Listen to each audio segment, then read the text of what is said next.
ঠাকুর অনুকূলচন্দ্রের বাণী এবং তার জীবন যে অভিন্ন, অচ্ছেদ্য, অত্যাজ্য এক বাণী এবং জীবন, একে একবার শুধু বাংলা বা ভারত নয়, অল ওভার ইউনিভার্স, সর্বত্র ঠাকুর অনুকূলচন্দ্রের বাণী যখনই যে কাস্ট, ক্রিড অ্যান্ড কমিউনিটি সামান্যতম অনুসরণ করেছেন, দেন নগ্দি ফল তার কাছে নেমে এসছে বলি আমরা এখনো পর্যন্ত বলি, he is the living ideal in our life. তার বাণীকে অনুসরণ করলে, নির্দেশকে অনুসরণ করলে দেন তার ফল আমার হাতের মুঠোর মধ্যে চলে আসবে।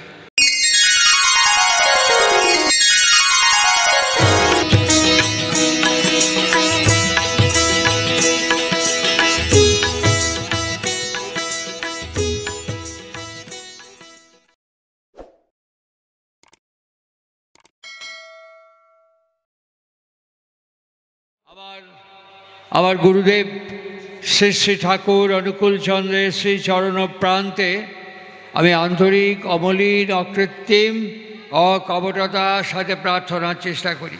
আজকে যে বিশেষ মুহূর্তে পরম প্রেমময় শ্রী শ্রী ঠাকুরের 137তম আবির্ভাব মহোৎসব, এর তাৎপর্য আরও অনেক বেশি বৃদ্ধি পেয়েছে।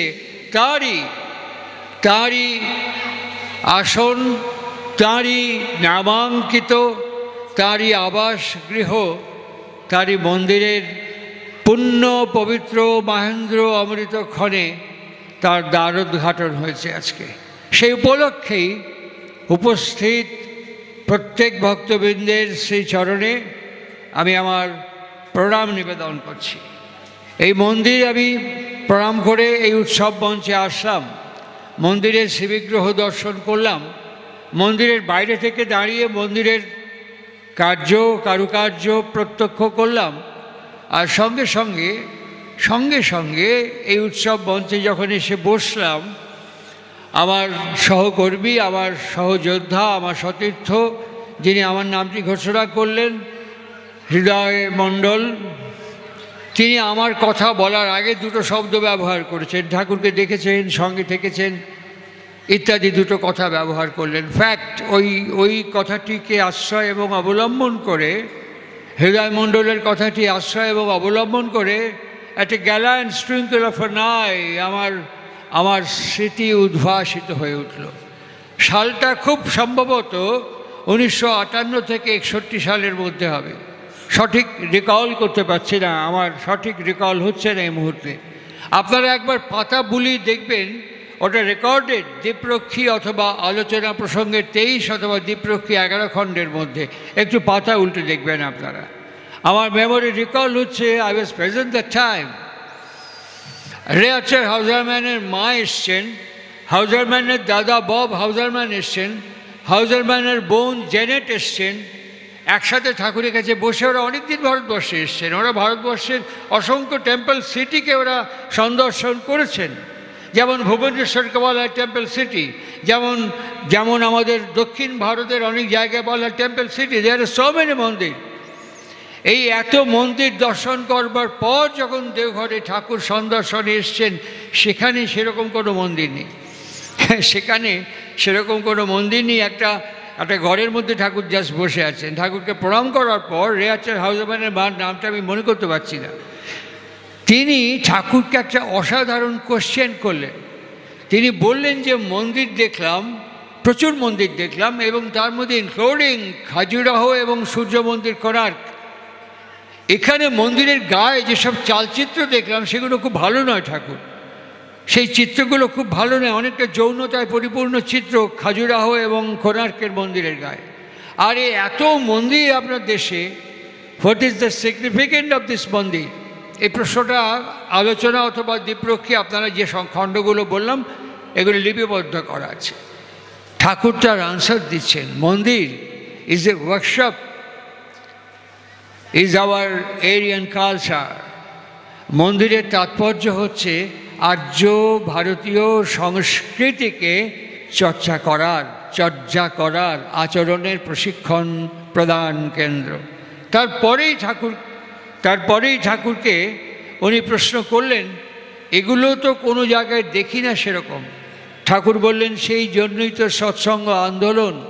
আজকে এই মন্দিরের সঙ্গে সঙ্গে যে 137তম আন্দোলন উদযাপিত হচ্ছে, এবং তারপরেই এই যে মন্দিরের সঙ্গে 137তম আন্দোলন উচ্চারিত হচ্ছে এবং অনুষ্ঠিত হচ্ছে, এর প্রাসঙ্গিকতাকে আমাদের তো একটু সামান্য সময়ের মধ্যে, আমার হাতে সময় খুব কম, মাত্র 20-25 মিনিট সময় আছে, এই 20-25 মিনিট সময়ের মধ্যে আমি চুম্বককে আপনাদের কাছে বিষয়টি উপস্থাপিত করবার চেষ্টা করব। যেমন একটা মাধুর্যমণ্ডিত লীলায়িত জীবন, এই মাধুর্যমণ্ডিত লীলায়িত জীবনের মধ্যে আমরা আহরণ অর্জন করে নেব আমাদের গন্তব্য, আমাদের প্রাপ্তব্য বিষয় কি হতে পারে। এই কথোপকথনের মধ্যে একজন ঠাকুরকে প্রশ্ন করলেন, হয় বব অথবা জেনেট অথবা হাউজারম্যানের মা, যে এই যে কদর্য চিত্র, পুরুষ এবং নারীর যৌনতা চিত্র মন্দিরের গায়ে খাজুরাহো এবং কোণার্কে রেখে আসলাম, এর সিগনিফিকেন্ট কী? শ্রী শ্রী ঠাকুর অনুকূল চন্দ্র সঙ্গে সঙ্গে বললেন, এই চিত্র আমাদের স্মরণ করায় বিবাহ কি, প্রজনন কি, প্রজন্ম কেমন করে রচনা করতে হয়। মন্দির গাত্রের এই চিত্র আমাদেরকে স্মরণ করায়, আর মন্দির আমাদের সেই প্রশিক্ষণ প্রদান কেন্দ্র, যেখান থেকে to build up from within একটা মানুষ ধীরে ধীরে ক্রমবর্ধমান হয়ে উঠতে পারে। এই হচ্ছে significant. In the mean time কোনো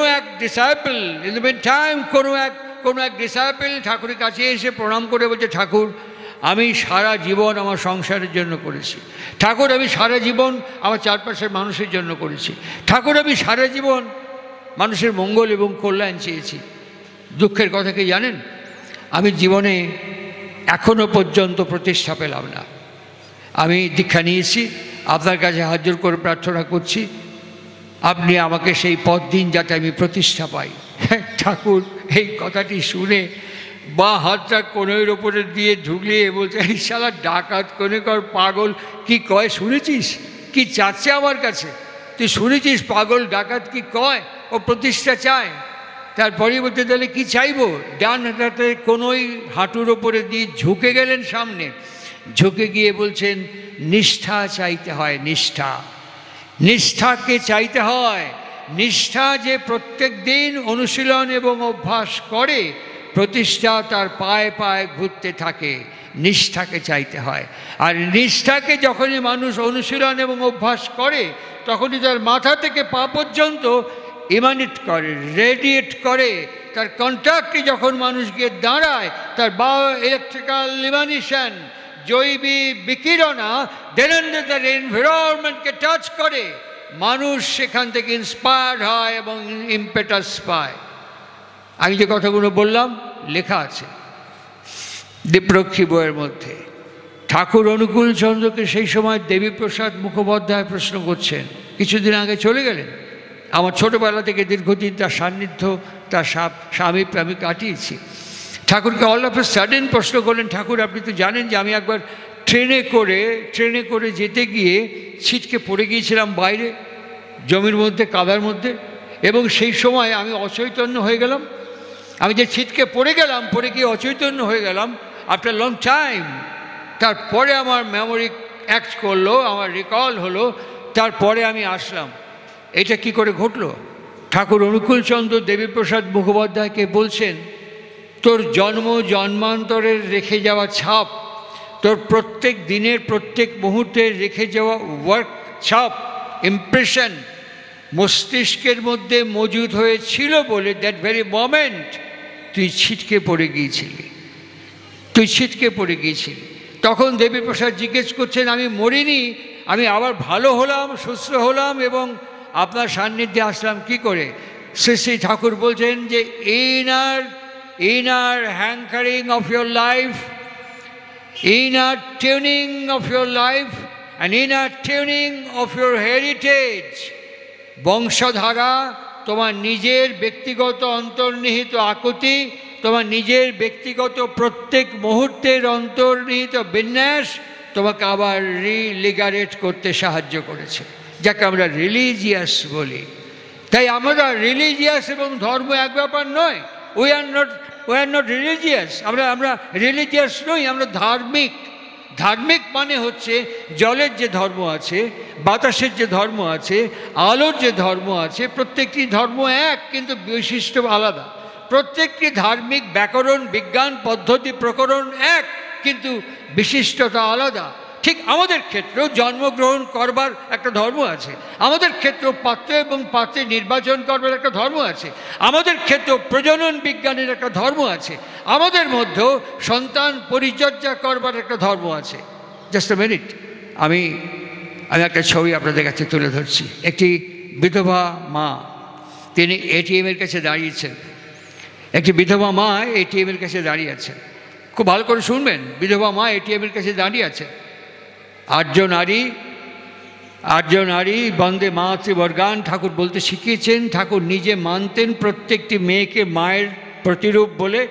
শ্রী শ্রী ঠাকুর প্রত্যেকটি মেয়েকে মায়ের মর্যাদা এবং সম্মান আসন প্রদান করেছেন বলেই সত্যানুসরণে লিখেছেন, প্রত্যেকটি মেয়ে তোমার মায়ের বিভিন্ন রূপ। What is the significant of that line? দেখুন, ঠাকুরের কথাগুলো দীক্ষিত না হয়েও এমন অসংখ্য এন্টিটি এক্সিস্টেন্স রয়েছে যাদের মধ্যে মূর্ত হয়ে উঠছে। সেই ভদ্রমহিলা এটিএমের কাছে দাঁড়িয়েছে। অল অফ এ সাডেন দেখছে একটি ভদ্রলোক এসে দাঁড়িয়ে, একটি ছেলে দাঁড়িয়ে সে এটিএমে ঢুকছে। বলছে, বাবা আমার এই এটিএমের কার্ডটা নিয়ে একটু টাকা বার করে এনে দেবে। কত টাকা? বললো 18,000 টাকা। তারপরে বললো, আপনি নাম্বারটা দিয়ে করুন, আমি করে দিচ্ছি। বলে, আমি নাম্বার তোমাকে দিচ্ছি, তুমি নাম্বারটা দিয়ে করো। পাসওয়ার্ড কেউ কাউকে দেয় না, কিন্তু ওই ভদ্রমহিলা মাটি পাসওয়ার্ডটা দিয়ে দিল ছেলেটিকে। ছেলেটি গিয়ে প্রথমবার 6,000 টাকা তুলল, দ্বিতীয়বার কিছুক্ষণ গ্যাপ দিয়ে 6,000 টাকা তুলল, তৃতীয়বার কিছুক্ষণ গ্যাপ দিয়ে 6,000 টাকা তুলল, তারপরে আবার 6,000 টাকা তুলে এসে বলছে, এই যে মা আপনার টাকাটা। তখন বললো, তুমি কোথায় যাবে? বললো, ওখানে। তোমার তো গাড়ি নেই, তুমি তো দেখলাম অটো করে নামলে। আমার গাড়ি আছে, তুমি আমার গাড়িতে আমাকে একটু বাড়িতে পৌঁছে দেবে? বল, হ্যাঁ চল। বাড়িতে পৌঁছে দিল। তখন ওর বাড়ির একতলাটা ক্লাব করেছে। পাড়ার ছেলেরা বলেছে, মাসিমা এখানে ক্লাব ঘর করে আমরা থাকবো এবং আপনার দেখাশোনা করব। ভদ্রমহিলা মনে মনে ভেবেছে একবার বাড়িতে ঢুকিয়ে ক্লাবের ছেলেদেরকে বলবো, আর তারপর ওরা যা ব্যবস্থা করার করবে, যদি আমার সাথে ইল ট্রিট করে। ভদ্রমহিলা বাড়িতে নিয়ে গিয়ে দোতলায় তুলে ওকে খাবার দাবার দিল। ও বলছে, আমি খুব ব্যস্ত আছি, তাড়াতাড়ি যাবো। ইন দ্য মেন টাইম যখন গাড়িতে ট্রাভেল করছে, সেই সময় ওই ছেলেটি ওই ভদ্রমহিলা ওই মাকে বলছে, মা আমার বাবার নেফ্রোলজিক্যাল প্রবলেম হয়েছে, অপারেশন করতে হবে কিডনিতে। ডক্টর আমাকে 20,000 টাকা বলেছে। 20,000 টাকা বলেছে। আমি একটা সামান্য কাজ করি, খুব ব্যস্ত আছি, আমাকে একটু যেতে হবে বাকি টাকাটা সংগ্রহ করার জন্য। আমার বাবা নার্সিংহোমে ভর্তি হয়ে আছে।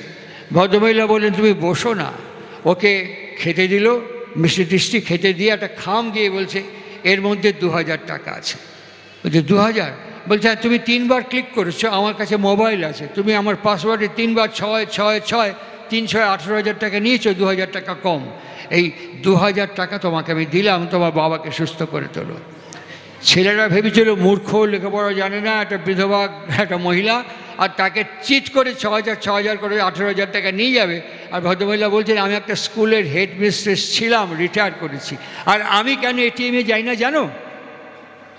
আমি এবং উনি, আমার স্বামী একসাথে ঢুকে, আমার স্বামী যখন নাম্বার ক্লিক করছে, all of a sudden cardiac attack করে আমার গায়ের উপরে পড়ে যাবে, 2 হাতে জড়িয়ে ধরি। আমি এটিএমে ঢুকলে পরেই না আমার স্বামীর স্মৃতিটা আমাকে গলা টিপে ধরে। আমি এটিএমে ঢুকলে পরেই না আমার স্বামীর স্মৃতিটা আমাকে পাগল করে ধরে, আমি থাকতে পারি না। তাই জন্য তোমাকে দিয়ে করলাম। তুমি ভালো করেছো, টাকা নিয়েছো। আমার তো ছেলে নেই, তুমি আমার ছেলের মতো থাকো, ভালো করেছো।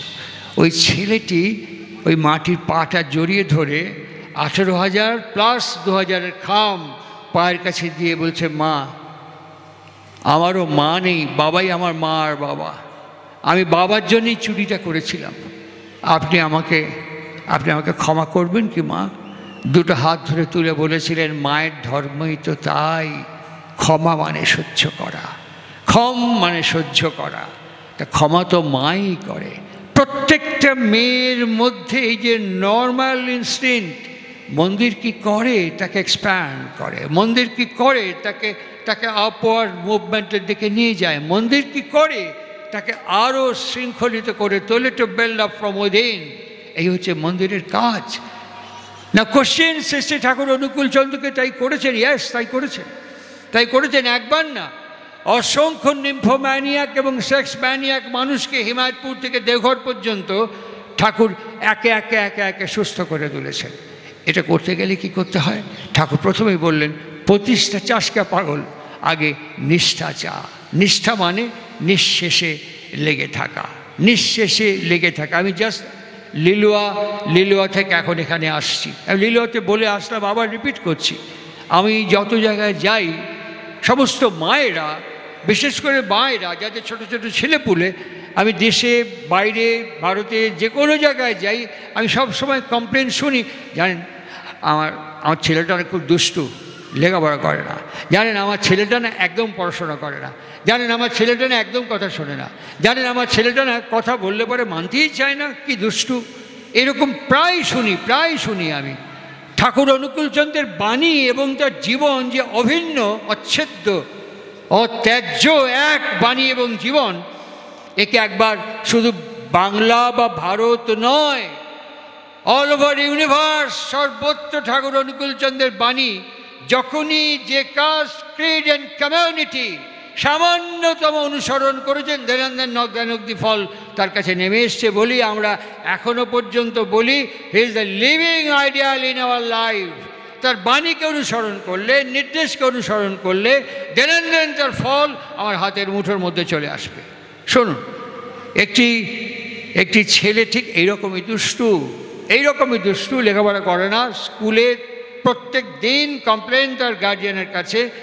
একদিন স্কুলের স্যার একটা খামের মধ্যে লিখে মাকে পাঠিয়ে বলছে, সিল করা খাম তোমার মাকে দিয়ে দেবে। কি লেখা আছে জানেন? এই ছেলেকে আর কাল থেকে স্কুলে পাঠাবেন না, এর দ্বারা কিচ্ছু হবে না, লিখে পাঠিয়ে দিয়েছে।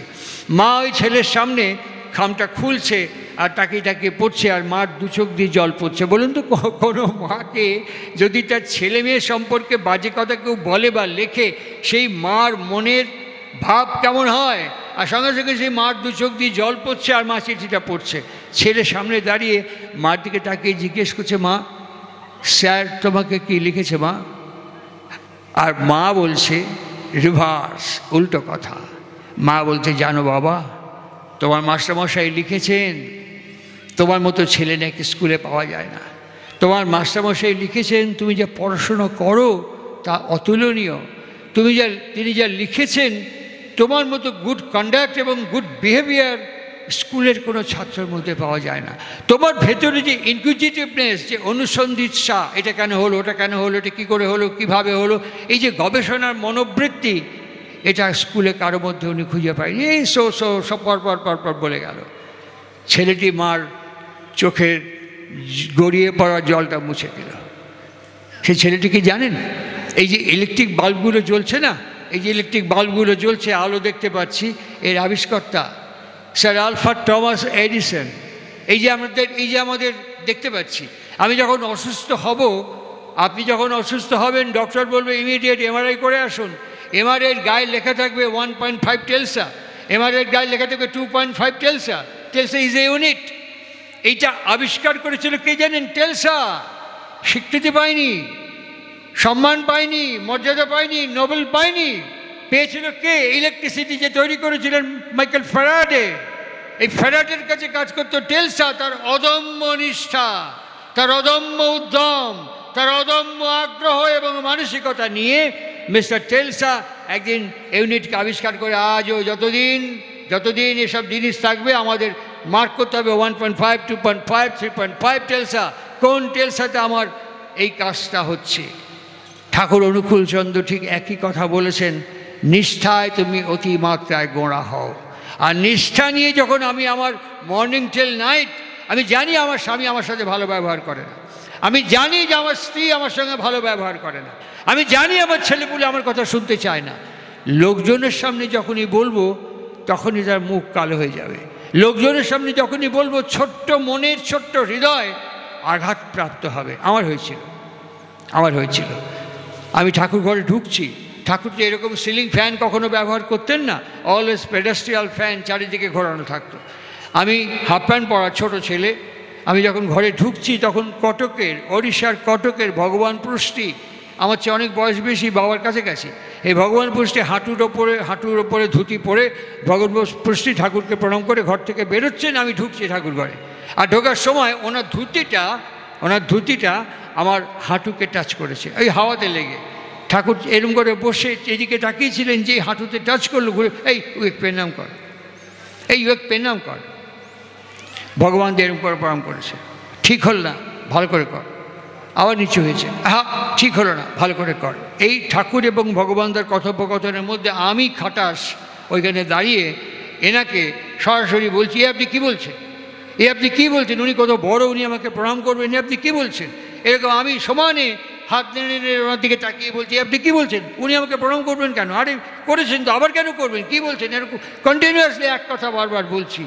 ঠাকুর হঠাৎ করে থাম বলে একটা শব্দ উচ্চারণ করলেন। ওটা শব্দ না, দ্যাট ওয়াজ এ নাদ, that was a naad, this is no sound, that is নাদ।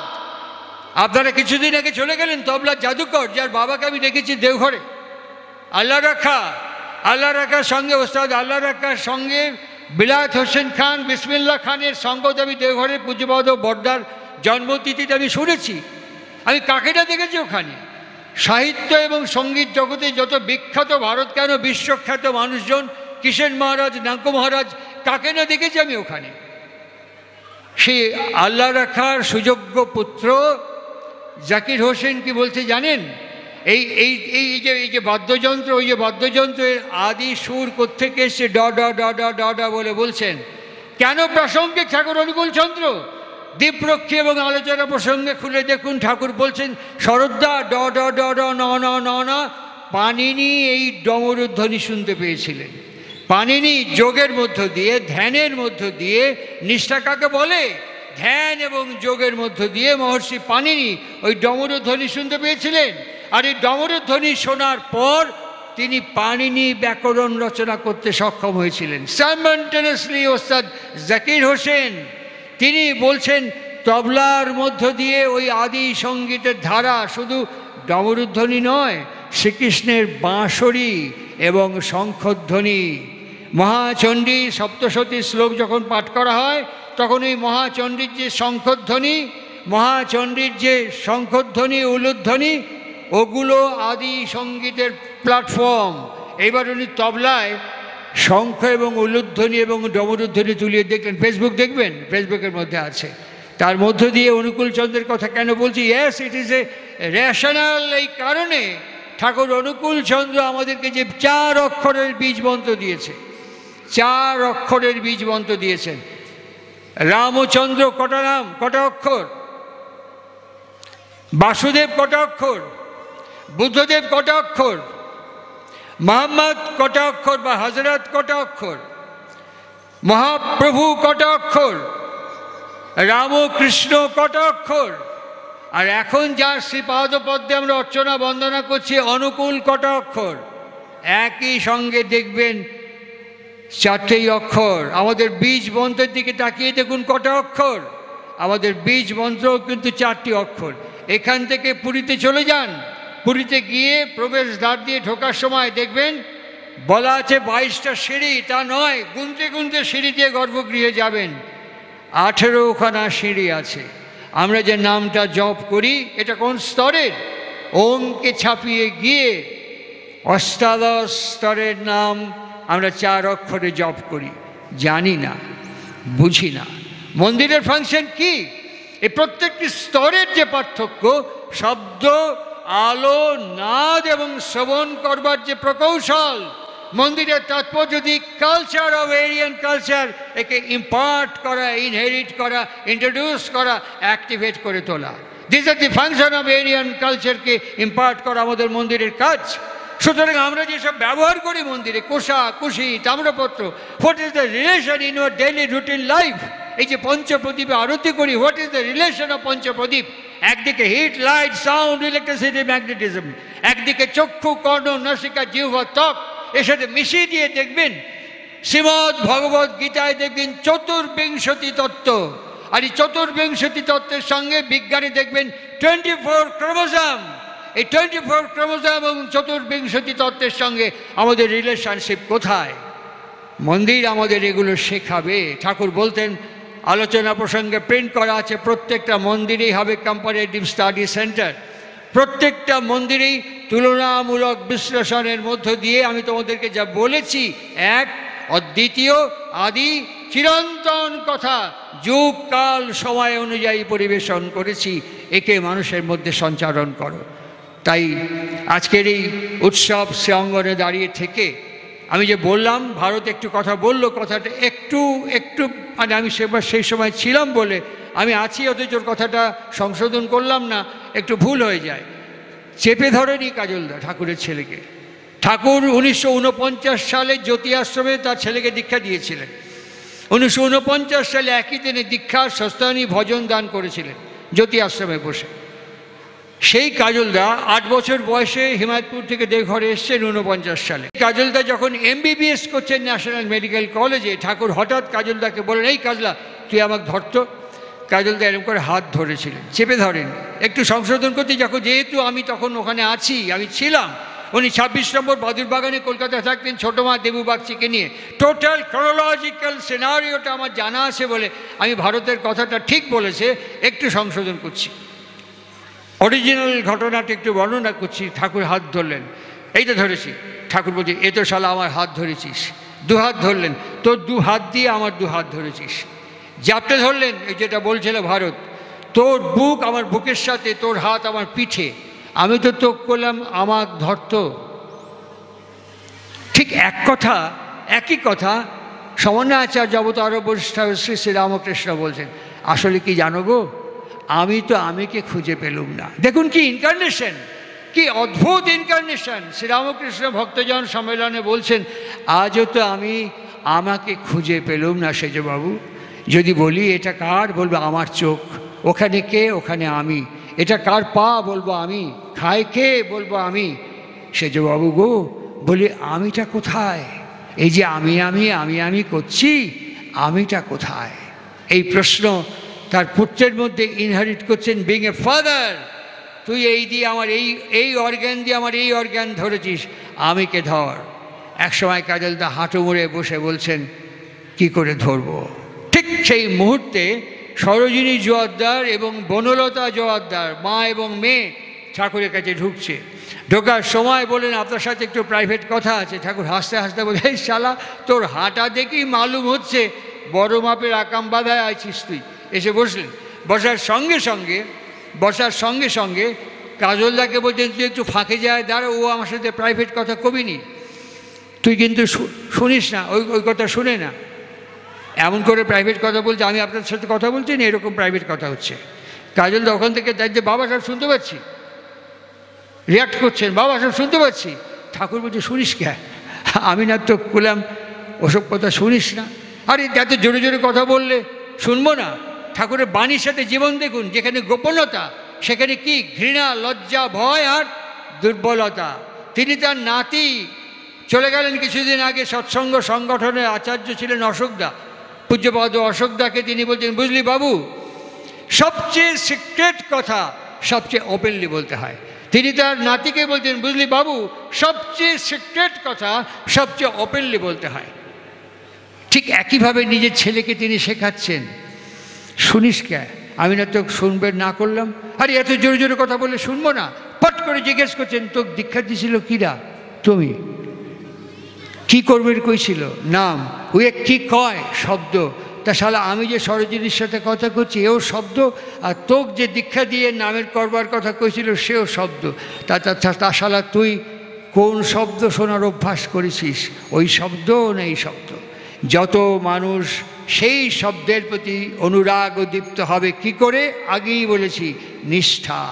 এই নিষ্ঠা দিয়ে যত অনুরাগবদ্ধ হবে, নিষ্ঠার সঙ্গে যত কর্মসূচিকে পালন করতে থাকবে, বাইরে যতই কথা যে বলুক না কেন মনকে স্পর্শ করবে না, কানে আসলেও হৃদয়ের মধ্যে কখনো জায়গা পাবে না। তাকেই দেখুন, নগ্দানুগ্ধি প্রমাণ। আপনারা বসে আছেন, বাইরে কত শব্দ হচ্ছে, বাইরে কত কথা হচ্ছে, আপনাদের কানের মেমব্রেনে সব আসছে, কিন্তু আপনাদের প্রাণ এবং আগ্রহ আমি যে কথা বলছি ইট ইজ অলসো সাউন্ড, আমার কথাটিকে শুনছেন এবং গ্রহণ করছেন, বাকি শব্দ ডিসকার্ড এবং ডিফাই করে দিচ্ছেন। সেম অ্যানালজিতে আমি যখন জপ করতে বসবো, আমি যখন ধ্যান করতে বসবো, তখন আমিও আমার এই নাম এবং জপ এবং ধ্যানে আমার এখানে রিং ফিঙ্গার লাগিয়ে দিয়ে কিছুক্ষণ জোরে উচ্চারণ করব নামটি, তারপরে ধীরে ধীরে টেলা অফ করে মনে মনে উচ্চারণ করবো, আঙুলটা উইথড্র করে নেব, চাদর দিয়ে ঢেকে নিয়ে নাম করব। করুন, আজকে 22শে ডিসেম্বর, 3 মাস করুন, নগদানগদি ফল